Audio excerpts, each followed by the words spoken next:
qu'il y a de plus en plus d'entreprises qui investissent cette thématique, Mhm. l'employé advocacy, les programmes ambassadeurs, le fait d'impliquer ses salariés dans le discours à dévoiler à l'externe, mais très peu finalement s'y mettent.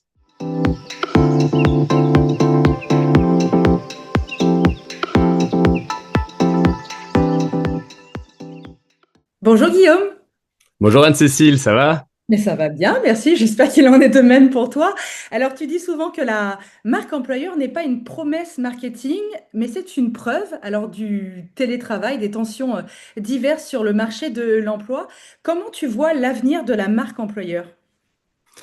Alors en fait, c'est vrai qu'il y a beaucoup d'entreprises qui investissent leur marque employeur en faisant de belles promesses, mais qui ne les prouvent pas par l'exemple. C'est un peu le souci, hein. Il y a pas mal de boîtes justement qui disent, nous, on est une entreprise particulièrement ouverte aux jeunes générations, on propose Hmm. d'excellentes conditions de travail, etc., mais qui ne font pas la preuve par l'exemple. Et ça, c'est un peu problématique. Donc pour moi, l'avenir de la marque employeur, il réside dans le fait d'impliquer les collaborateurs, les collaboratrices de l'entreprise, en leur permettant d'exprimer tout simplement leur quotidien, de parler de leurs expériences positives vécues au travail. Et ça donne beaucoup plus de crédibilité à la marque employeur qu'un simple discours policé par la communication, quoi.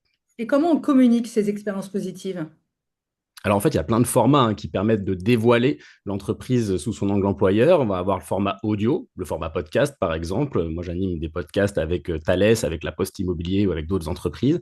Il y a le format vidéo. Format vidéo, on va à la rencontre des salariés directement sur le terrain. Par exemple, chez Lidl, on est allé visiter les entrepôts des magasins pour aller parler justement avec les personnes qui exercent les métiers dans ces conditions-là, ou chez Ikea ou d'autres entreprises. Et l'idée de ces vidéos, c'est qu'elles viennent appuyer les offres d'emploi de l'entreprise. Donc, Hmm. elles sont diffusées en fait directement sur le site carrière de la boîte.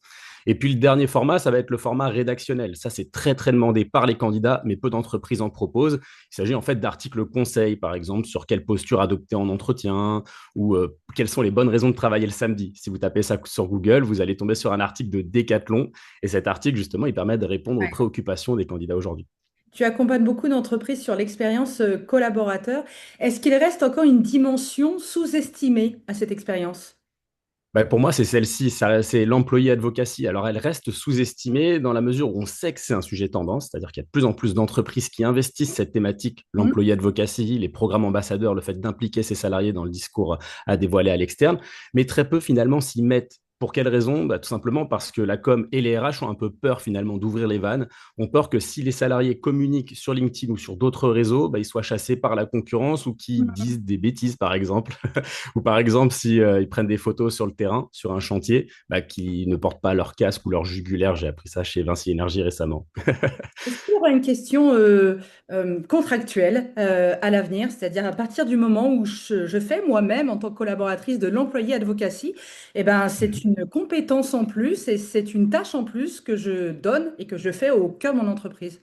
Alors, en fait, il y a justement un dispositif qui est particulièrement sympa par rapport à ça et qui est très peu utilisé par les entreprises. C'est un dispositif que j'ai découvert chez Soprasteria. Mhm. Soprasteria, en gros, ils permettent à leurs ambassadeurs, donc aux collaborateurs, aux collaboratrices ambassadeurs, de d'attirer des candidats via des posts sur LinkedIn, par exemple. Et si je réussis à générer de l'intérêt chez un candidat à ce moment-là, en fait, je peux obtenir une prime de cooptation. C'est-à-dire Hmm. qu'en fait, on lie le programme de cooptation de l'entreprise au programme ambassadeur. Je poste sur LinkedIn, un candidat s'intéresse au job que j'exerce, il postule, il est recruté, et derrière, ça me permet d'obtenir une prime de cooptation. Donc ça, je trouve ça hyper intéressant, hyper motivant pour les salariés. Alors, tu parles de LinkedIn, c'est ton terrain de jeu privilégié. Au cœur de l'été, justement, les entreprises, les collaborateurs doivent communiquer sur les réseaux. Qu'est-ce que tu conseilles?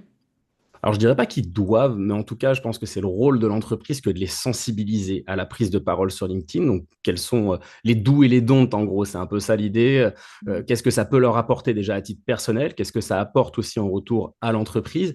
Et à mon sens, l'idée, c'est vraiment de partager des expériences positives vécues au travail. Par exemple, voilà, comment je travaille cet été sur mon lieu de travail, que ce soit sur le terrain, au siège, voilà, quel que soit le site sur lequel je travaille. C'est voilà, comment je traduis ma réalité au quotidien à travers des posts LinkedIn ou à travers d'autres formats. Même si LinkedIn est moins consulté l'été?